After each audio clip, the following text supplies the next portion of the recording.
नमस्कार। आकाशवाणी से प्रस्तुत है समाचार संध्या।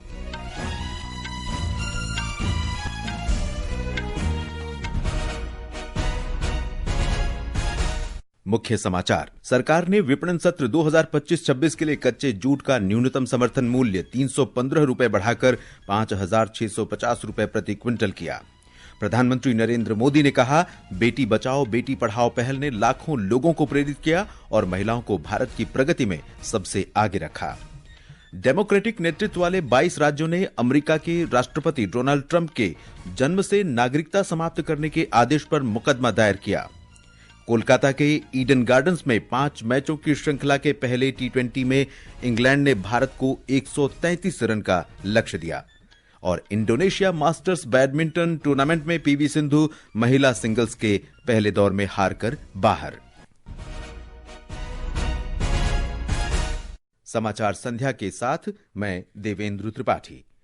सरकार ने विपणन सत्र 2025-26 के लिए कच्चे पटसन का न्यूनतम समर्थन मूल्य बढ़ाने का निर्णय लिया है। केंद्रीय वाणिज्य और उद्योग मंत्री पीयूष गोयल ने आज नई दिल्ली में कैबिनेट फैसलों के बारे में मीडिया को जानकारी देते हुए बताया कि कच्चे पटसन के लिए प्रति क्विंटल 5,650 रुपए का एमएसपी प्रदान किया जाएगा, जो पिछले विपणन सत्र 2024-25 की तुलना में 315 रुपए अधिक है। इस वर्ष 2025-26 के सीजन के लिए रॉ जूट की एमएसपी लगभग 6% बढ़ाई गई है। अब वो 5,650 रुपए प्रति क्विंटल रहेगी, जो लागत मूल्य से लगभग 67% ज्यादा है। इसका लाभ अधिकांश पश्चिम बंगाल के हमारे किसान, वहाँ की हमारी जूट मिल में काम करने वाले कामगार, उन सभी के लिए ये बहुत अहम और लाभदायक निर्णय रहेगा। श्री गोयल ने बताया कि केंद्रीय मंत्रिमंडल ने राष्ट्रीय स्वास्थ्य मिशन के अंतर्गत हुई प्रगति की समीक्षा की। उन्होंने कहा कि केंद्रीय मंत्रिमंडल ने यह कार्यक्रम अगले 2 वर्ष के लिए जारी रखने के प्रस्ताव का अनुमोदन कर दिया है। इस बारे में निर्णय पहले लिया गया था। वर्ष 2021 में केंद्रीय मंत्रिमंडल ने राष्ट्रीय स्वास्थ्य मिशन के कार्यान्वयन को 2026 तक 5 साल के लिए बढ़ा दिया था। राष्ट्रीय स्वास्थ्य मिशन ने पिछले 3 वर्षों में मातृ और शिशु स्वास्थ्य, बीमारी उन्मूलन और स्वास्थ्य देखभाल ढांचे में सुधार सहित विभिन्न क्षेत्रों में महत्वपूर्ण प्रगति की है।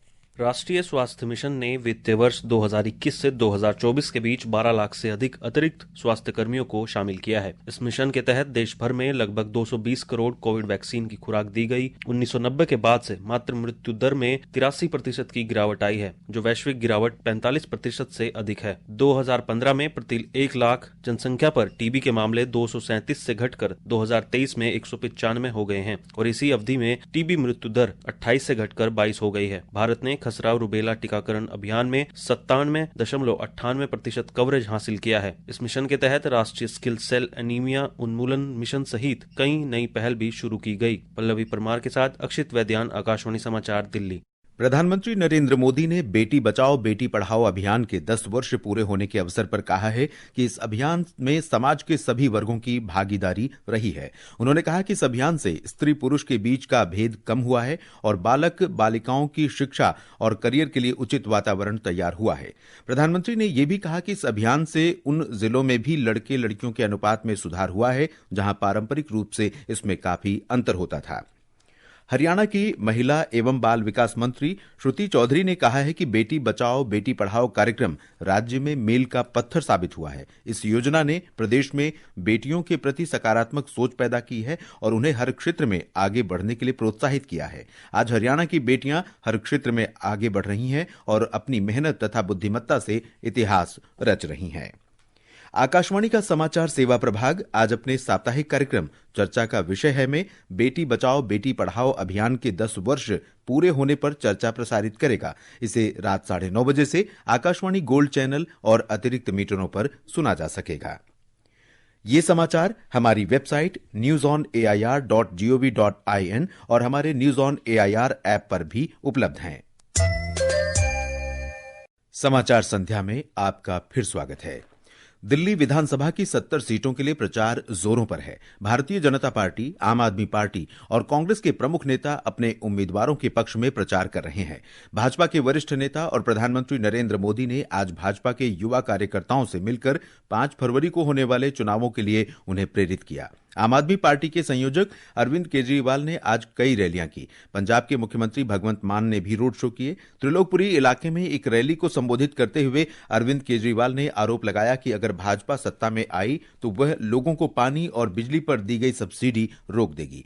उन्होंने भाजपा पर जेजे कॉलोनियों में रहने वाले लोगों के विरुद्ध साजिश रचने का भी आरोप लगाया। नरेला क्षेत्र में एक रोड शो में भगवंत मान ने दावा किया कि दिल्ली के लोगों ने आम आदमी पार्टी को फिर से सत्ता में लाने का मन बना लिया है। वहीं भाजपा ने आप पर महिला विरोधी होने का आरोप लगाया। भारतीय जनता पार्टी के वरिष्ठ नेता अनुराग सिंह ठाकुर ने दावा किया कि अगर उनकी पार्टी सत्ता में आई तो वो दिल्ली के लिए ईमानदार और सक्षम नेतृत्व देगी। कांग्रेस ने भी आम आदमी पार्टी पर निशाना साधा। पार्टी के वरिष्ठ नेता अजय माकन ने आम आदमी पार्टी पर दिल्ली विधानसभा में कैग रिपोर्ट को रद्द करने का आरोप लगाया।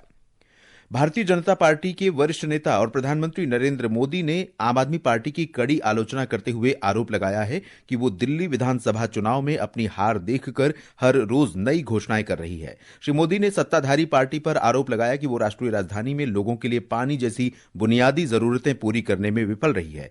आम आदमी पार्टी पर कटाक्ष करते हुए श्री मोदी ने कहा कि दिल्ली में शराब उपलब्ध है लेकिन पानी नहीं। दूसरी ओर टैंकर माफिया फल फूल रहे हैं। श्री मोदी ने ये बात मेरा बूथ सबसे मजबूत कार्यक्रम के अंतर्गत नमो ऐप के जरिए भारतीय जनता पार्टी के बूथ स्तरीय कार्यकर्ताओं के साथ बातचीत के दौरान कही। महाराष्ट्र के जलगांव जिले में पचोरा स्टेशन के पास आज शाम कर्नाटक एक्सप्रेस की चपेट में आने से पुष्पक एक्सप्रेस के 11 यात्रियों की मौत हो गई, जबकि 14 घायल हो गए हैं। जलगांव के एसपी डॉक्टर महेश्वर रेड्डी के मुताबिक घायल यात्रियों में से किसी की भी हालत फिलहाल गंभीर नहीं है। एक ट्वीट में महाराष्ट्र के मुख्यमंत्री देवेंद्र फडणवीस ने दुर्घटना पर शोक व्यक्त किया है और शोक संतप्त परिवारों को 5 लाख रुपए की आर्थिक सहायता की घोषणा की है। मध्य रेलवे के मुख्य पीआरओ स्वप्निल नीला के अनुसार अलार्म चेन पुलिंग की घटना के बाद कुछ यात्रियों के ट्रेन से उतरने के बाद ये दुर्घटना हुई।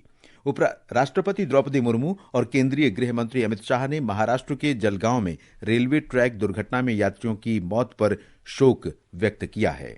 रक्षा मंत्री राजनाथ सिंह ने कहा है कि 2047 तक देश को विकासशील से विकसित राष्ट्र बनाने में युवा अहम भूमिका निभाएंगे।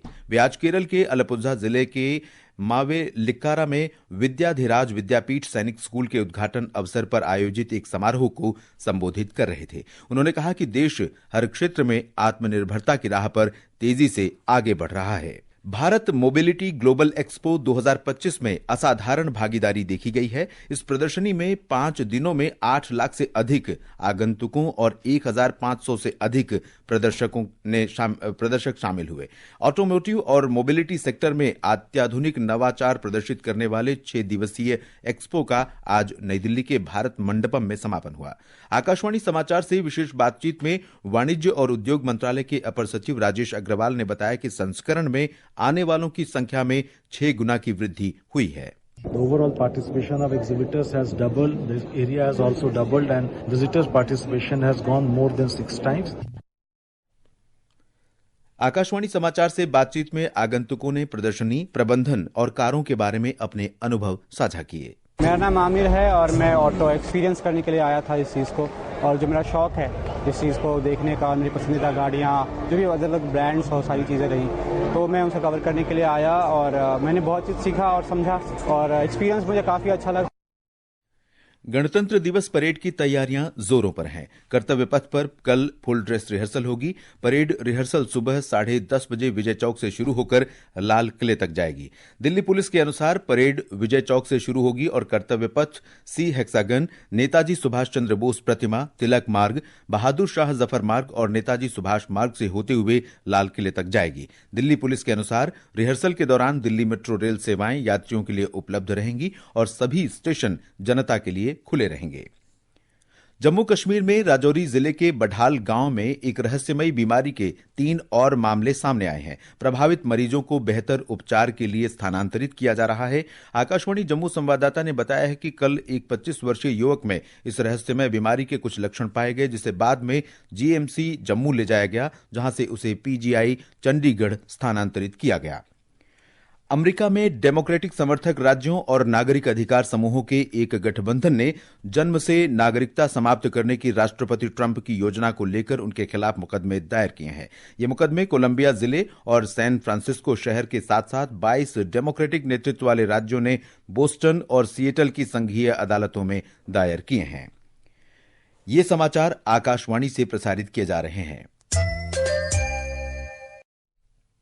ये आकाशवाणी है और अब खबरें महाकुंभ से।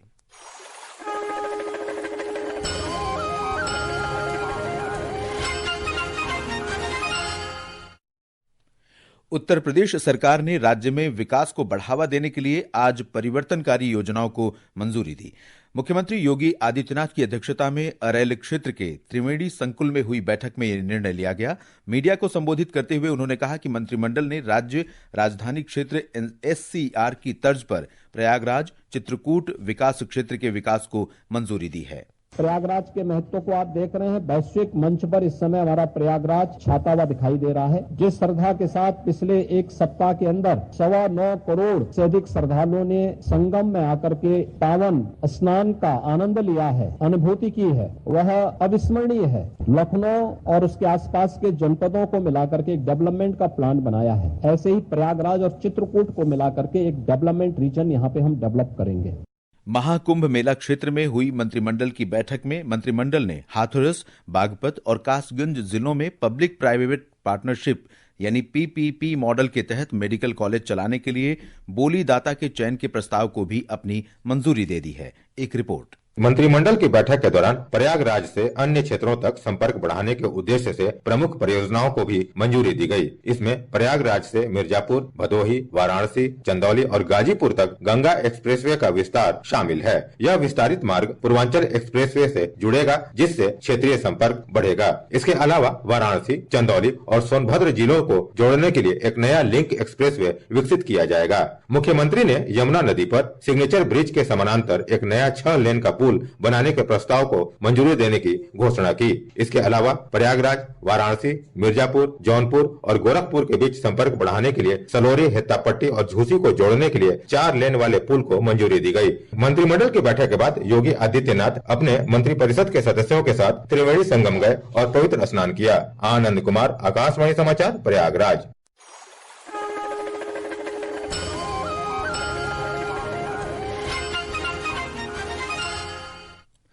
कोलकाता में भारत और इंग्लैंड के बीच 5 2020 क्रिकेट मैचों की श्रृंखला के पहले मैच में इंग्लैंड ने भारत को 133 रन का लक्ष्य दिया है। जकार्ता में इंडोनेशिया मास्टर्स सुपर 500 बैडमिंटन प्रतियोगिता के महिला सिंगल्स मुकाबले में PV सिंधु वियतनाम की TL गुएन से हारकर टूर्नामेंट से बाहर हो गई हैं। और अंत में मुख्य समाचार एक बार फिर। सरकार ने विपणन सत्र 2025-26 के लिए कच्चे जूट का न्यूनतम समर्थन मूल्य 315 रुपए बढ़ाकर 5,650 रुपए प्रति क्विंटल किया।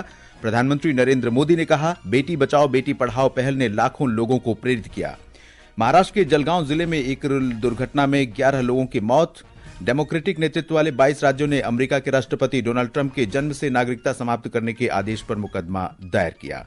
और इसके साथ ही समाचार संध्या का ये अंक समाप्त हुआ। नमस्कार।